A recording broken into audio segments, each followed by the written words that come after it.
This is I'm Stuck, and today we are looking at how Henry VII improved his finances. So there were three problems facing Henry VII when he became King of England in 1485.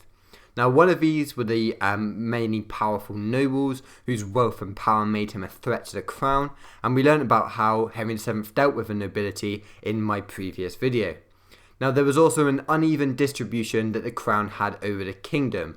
Now, it was stronger in the south, yet there was limited control in the north and the borderlands. Now, we also learned about that when I talked about the government and how the Tudor government works in my other previous video. Now, finally, the crown had extremely poor finances after the War of the Roses, and we will talk about Henry VII improved the finances today. So Henry VII was well known for his shrewd financial tactics, in which he himself took a great interest in. And instead of leaving the financial policies down to the exchequer or the treasury, Henry VII ensured that he did it in his own meticulous way. And this would be done by the private rooms of his palace, the chamber and the privy chamber, which was created later in his reign. Now, he also established new posts intended to deal with finance. For example, he made the Surveyor of the King's Ward, which would investigate money owed to him from wardships. A Court of Audit was created, which measured the government spending. The Council Learned in Law, which I talked about in my last video, and the Star Chamber, which I'll talk about in this video. Now, Henry's financial policies were in the main cautious, as he neglected an aggressive foreign policies, as well were one of the main reasons for the poverty of previous kings. Now, although Henry VII did store a lot of his money, he did expend extravagantly when he needed to improve the image of his kingship. And it was only really the last years of his reign where he became obsessed with hoarding this money. Now, this was the same time as the death of Elizabeth in 1503 and Arthur in 1502. So now I will talk about all the different sources of royal income. And one of them was crown lands, and Henry inherited all the lands held by the houses of York and Lancaster, including the Duchy of Lancaster and the Principality of Wales. Now, this land ownership was further increased with the use of attainders. And he didn't like giving this land away to nobles, and in 1486 he passed the Act of Resumption, which recovered all to the crown all the land given since 1455. So obviously he was the biggest landowner in the whole of Britain at this time. Now, another way was feudal dues, and Henry had a right to claim any money as he was the sole owner of the kingdom's land, and this derives from the feudal system, which was created ages ago with William the Conqueror. So it's been a thing where the king was at the top of everything, just above the crown and the church. And the main types of payment that Henry could demand from the nobility were relief, which was paid for with inheritance, marriage, and this was the king's right to arrange marriage of a tenant's daughter at profits, wardship, which was the control of the heir's estate when they are under adult age, allowing Henry to manage the lands for his own profits, and livery, which was payments made by an heir when they reach adulthood and have to pay to take control of their lands.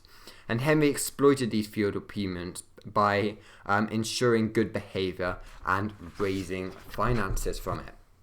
The next is bonds, and Henry demanded a bond from those whose loyalty was suspect.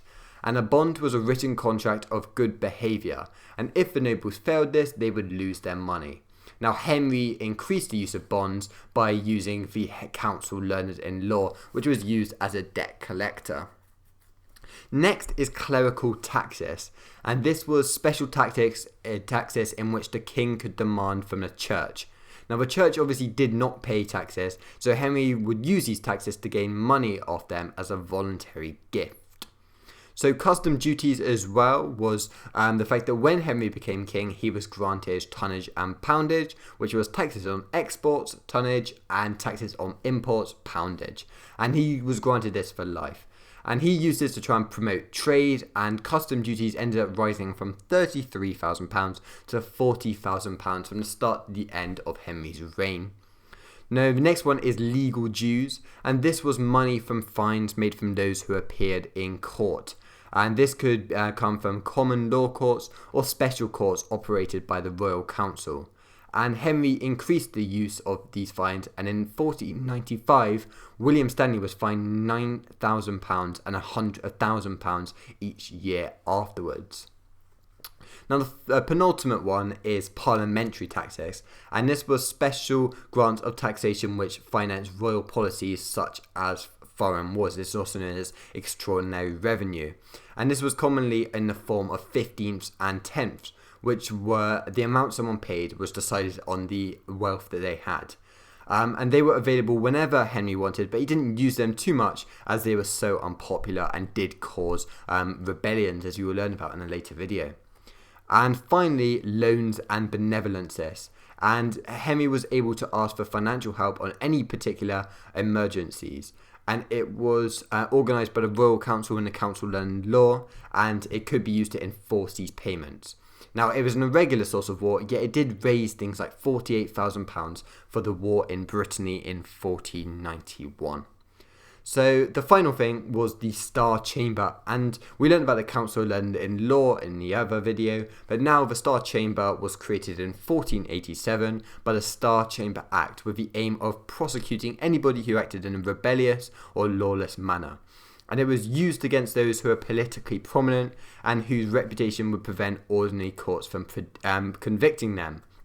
So instead of ordinary courts, members of the Royal Council were used on the court to make these judgments. Now, Henry VII has been argued that he did not use the Star Chamber as much and he preferred other financial tactics, but it still was useful in that sense. So thank you for watching this video. I hope you enjoyed it, and next video we'll be talking about Henry VII's foreign policy, which is very interesting, and how he tried to avoid wars and everything, in carrying on from this financial policy thing. But thank you and see you soon. Bye.